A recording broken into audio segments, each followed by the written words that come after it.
సమస్యతో బాధపడుతున్నారా? ఇప్పుడు లేజర్ చికిత్సతో ట్రీట్మెంట్ రేంజ్ హాస్పిటల్స్ లో శాశ్వత పరిష్కారం. ఇప్పుడే సంప్రదించండి. నమస్తే, వెల్కమ్ టు సుమన్ టీవీ. నేను మీ సాయి భైరి. ఆంధ్రప్రదేశ్ డిప్యూటీ సీఎం పవన్ కళ్యాణ్ గారు గిరిజన ఆవాసాల పర్యటన కొనసాగిస్తున్నారు. గిరిజన ప్రాంతాలలో అసలు ఎందుకు ఈ పర్యటన చేస్తున్నారు, పర్యటన ఉద్దేశం ఏంటి, పర్యటనలో ఏ కార్యక్రమాలు చేయబోతున్నారు, దీనికి సంబంధించిన పూర్తి వివరాలు తెలుసుకుందాం. మనతో పాటు పొలిటికల్ అనలిస్ట్ చందు శ్రీనివాస్ గారు ఉన్నారు. సార్ నమస్తే. నమస్కారం అండి. పవన్ కళ్యాణ్ గారు ఇప్పుడు గిరిజన బాట పట్టారు, అడవి బాట పట్టారని చెప్పొచ్చు ఒక రకంగా. అడవి తల్లి బాట. ఎస్. సో ఎన్నికలకు ముందు ఆయన చెప్పినట్టే అరకు కానీ మిగతా ప్రాంతాల్లో గిరిజనులకు ప్రత్యేకమైనటువంటి ప్రాధాన్యత ఇస్తా గిరిజన ప్రాంతాల్లో అని చెప్పినట్టుగానే ఇప్పుడు ఈరోజు పర్యటన కొనసాగిస్తున్నారు అధికారంలోకి వచ్చినటువంటి తర్వాత. ఎలా చూడొచ్చుంటారు ఈ పర్యటన? అంటే స్వాతంత్రం వచ్చి 7 దశాబ్దాలు పూర్తయిపోయింది. అడవుల్లో ఉన్న గిరిజనులకి సరైన రోడ్డు సదుపాయాలు లేవు, అవస్థాపన సౌకర్యాలు లేవు, మెరుగైన వసతులు లేవు. మరి ఈ కూటమి మొదట్లోనే ఒక మాట చెప్పింది, అది ముఖ్యంగా పవన్ కళ్యాణ్ గారు చెప్పారు, మీకు మంచి జీవితాన్ని ఇస్తామని చెప్పే ఉద్దేశంతో 124 సీట్లు వచ్చిన తర్వాత మొదటి నుంచి కూడా మనం చూస్తే 3 months బ్యాక్ కూడా అడవుల్లో 7 దశాబ్దాలుగా ఎవరు చేయలేని పనుల్ని రోడ్లేసి వాళ్ళకి సౌకర్యాలు కల్పించారు. ఇప్పుడు కూడా గర్భిణీ స్త్రీలు డోలీలో తీసుకెళ్లే పరిస్థితి నుంచి వాళ్ళకు ఒక మంచి మెరుగైన సమాజం, అందరూ ఒకటైన సమానత్వాన్ని పవన్ కళ్యాణ్ ద్వారా చూపించారు. ఎందుకంటే అటవీ శాఖ మంత్రి కూడా ఆయనే కాబట్టి.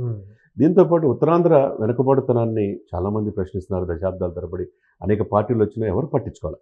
మీరు ఈ రోజున 2 రోజుల పర్యటన ఈ రోజు రేపు చూసుకుంటే అల్లూరి సీతారామరాజు జిల్లా కావచ్చు, విశాఖపట్నం పరిసరాల్లో ముఖ్యంగా గిరిజనులు నివసించే, అటవీ పుత్రులు నివసించే, ఎందుకంటే ఆ ప్లేసుల్లో వాళ్ళకి అవకాశం కల్పిద్దామనే ఆలోచన ఏ ప్రభుత్వాలు చేయాలి.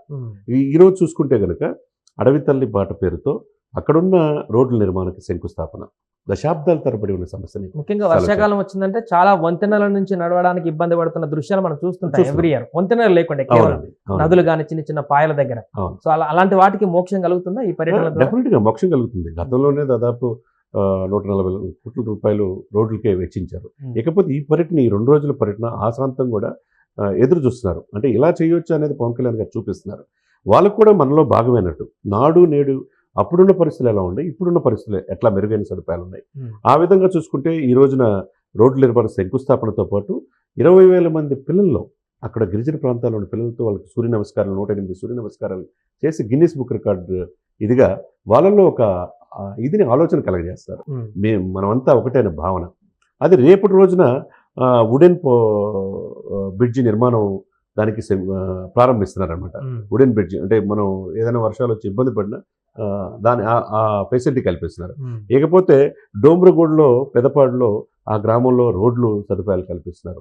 ఇవన్నీ చూస్తూ ఉంటే మరి ఎందుకు మరి ఇన్ని దశాబ్దాలుగా ఆయా ప్రభుత్వాలు వచ్చిన అధికారంలో ఓట్లు వేయించుకున్నారు తప్పితే అధికారంలో వాళ్ళ ఇన్వాల్వ్మెంట్ కలగజేయట్లే గిరిజన పుత్రులకి. మరి అరకు కాఫీ చూశారు, పవన్ కళ్యాణ్ గారు వచ్చిన తర్వాత దానికి బ్రాండ్ అనేది ఇమేజ్ తీసుకొచ్చారు. ప్రధానమంత్రి మోదీ గారు ఇచ్చిన కాఫీ, అరకు కాఫీ విశేషం తెలియజేశారు. తర్వాత వాళ్ళల్లో మెయిన్ అటవీ ప్రాంతాల్లో మైనింగ్ చేసుకుని ప్రకృతిని విధ్వంసం చేస్తారు, చెట్లు నరికేస్తారు. ఆ పరిస్థితి నుంచి ఈరోజు అటవీ పుత్రులు కూడా మనలో భాగమైన అటవీ శాఖ మంత్రిగా, యాజ్ డిప్యూటీ సీఎంగా పవన్ కళ్యాణ్ గారు తీసుకున్న చొరవని దేశం మొత్తం చూస్తుంది. ముఖ్యంగా ప్రధాన ప్రతిపక్ష, అధికార పక్షం ప్రధాన ప్రతిపక్షం అని లేకుండా వాళ్ళు కూడా విమర్శనవాదులు కూడా ప్రశంసించే స్థాయికి వచ్చారంటే మరి దాన్ని అభివృద్ధి అనే మనం అనాలి కదా. మరి ఎవరు భయపడి అక్కడ పోవాలంటే నక్సల్స్ అది మనం తెలుసు. మనం చూసుకుంటే ఉత్తరాంధ్ర ఆ బార్డర్ చూసుకుంటే ఛత్తీస్గఢ్ అడవుల్లో అనేక మంది ఎన్కౌంటర్లు అంతకుముందు జరిగినాయి. అనగా అనేక మంది ఆఫీసర్లు కూడా భౌతికంగా లేకుండా చేశారు. మరి అటువంటిది భయం అనేది లేకుండా వాళ్ళలో మేము ఉన్నామనే భరోసా కలిగించడం, తర్వాత అటవీ ఉత్పత్తుల్ని బహిరంగ మార్కెట్లో అమ్ముకునే చేయటం, వాళ్ళకు మార్కెట్ కల్పించడం.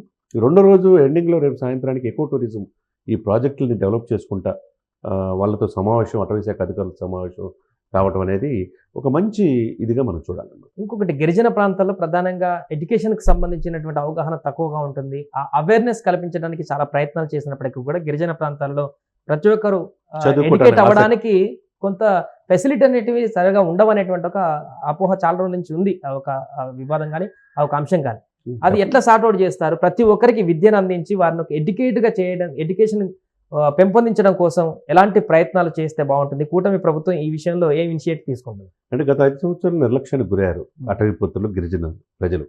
మరి ఇప్పుడు గతంలో పోటీ చేసిన ఇప్పుడు పాడేరు, అరకు ప్రాంతాల్లో కూడా మనం చూసాం వైసీపీ ఎమ్మెల్యే గెలిచారు. మరి ఎందుకని గత 5 సంవత్సరాల్లో వాళ్ళు అభివృద్ధి చేసినా ఎందుకు చేయలేకపోయారు? అయినా కానీ అటవీ ప్రభుత్వాలు వాళ్ళు గెలిపించిన ఉత్తరాంధ్రలో 2 సీట్లు కూడా ఆ దిశగా వాళ్ళు మెరుగైన సదుపాయాలు ఉన్నాయంటే అవస్థాపన సౌకర్యాలు లేవు. వాళ్ళ పిల్లలు చదివించుకోవడానికి ఒక భరోసా లేదు. మరి వాళ్ళు ఒక అవగాహన కల్పించి వాళ్ళ చైతన్యం తీసుకొచ్చి ఈ యొక్క ఆఫీసర్స్ అందరూ కూడా మొదటి నుంచి కూటమి వచ్చిన తర్వాత ఈ 8 నెలలు చేసింది ఏంటంటే వాళ్ళలో ఒక నమ్మకాన్ని కలిగించడం, వాళ్ళు అటవీ ఉత్పత్తుల్ని మార్కెటింగ్ చేస్తామని చెప్పి కలిగించడం, వాటిలో రోడ్లు వేయటం, తర్వాత హాస్పిటల్ సౌకర్యం కల్పించడం, ఇవన్నీ కూడా చేసే తల్లికి వాళ్ళ పిల్లలు చదివించుకోవాలన్న ఆకాంక్ష వాళ్ళలో కూడా కలిగేటట్టు ఈ ప్రభుత్వం చేయగలిగింది. కాకపోతే 7 దశాబ్దాల్లో చేయలేనిది రోడ్లు, బ్రిడ్జీలు ఇవన్నీ వస్తున్నాయంటే మరి అందరూ కూడా అభినందించాల్సిన అంశమే కదండి. ఈరోజు 20,000 మంది పిల్లలతో సూర్య నమస్కారాలు చేయటం అంటే మామూలు విషయం కాదు కదా. ఇవన్నీ కూడా ఏంటంటే వాళ్ళల్లో చైతన్యం తీసుకొచ్చి మనమంతా ఒకటే, ఇది ఒక సమాజంలో మనమంతా ఒక కుటుంబం అనే భావన కలిగించినప్పుడే ఇవన్నీ కూడా వాళ్ళు కూడా ఆసక్తి ఉంటుంది, చదువుకోవాలన్న జిజ్ఞాస కలిగి ముందుకెళ్ళే అవకాశం స్పష్టం. ఇప్పుడు ఆల్రెడీ కొన్ని బ్రిడ్జ్లు కానీ మీరు అన్నట్టు ఉడెన్ వంతెనకు కానీ ఇప్పుడు ప్రారంభోత్సవాలు చేస్తున్నారు, కొన్ని కార్యక్రమాలు ఇంకా చేస్తున్నారు. ఇవి కాకుండా ఈ పర్యటనలో డిప్యూటీ సీఎం పవన్ కళ్యాణ్ గారి నుంచి ఏమైనా ఎక్స్పెక్ట్ చేయొచ్చా? డెఫినెట్గా ఇదనే కాకుండా నిన్న 140 కోట్లతో మనం చూసాం 2 నెలల క్రితం. అదే విశాఖపట్నం 2 రోజులు మన్యం జిల్లాకి వెళ్ళింది. ఇప్పుడు అల్లూరు సీతారామరాజు మన్యం జిల్లాతో పాటు అరకు పరిసర ప్రాంతాల్లో, ముఖ్యంగా అటవీ ఎక్కువగా ఉన్న పరిసరాల్లో ఇప్పుడు మొక్కలు పెంచాలి, అటవీ సంపదను కాపాడాలంటున్నాడు అటవీ శాఖ మంత్రి.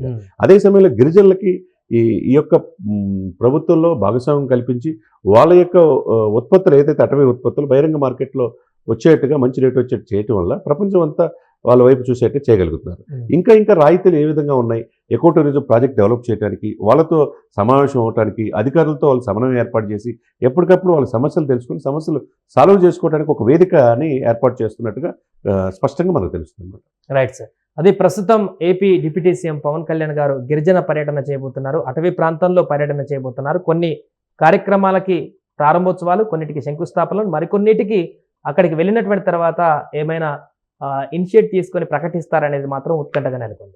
సుమన్ టీవీలో మీ పర్సనల్ అండ్ బిజినెస్ ప్రమోషన్స్ కోసం కింది నెంబర్కి కాంటాక్ట్ చేయండి.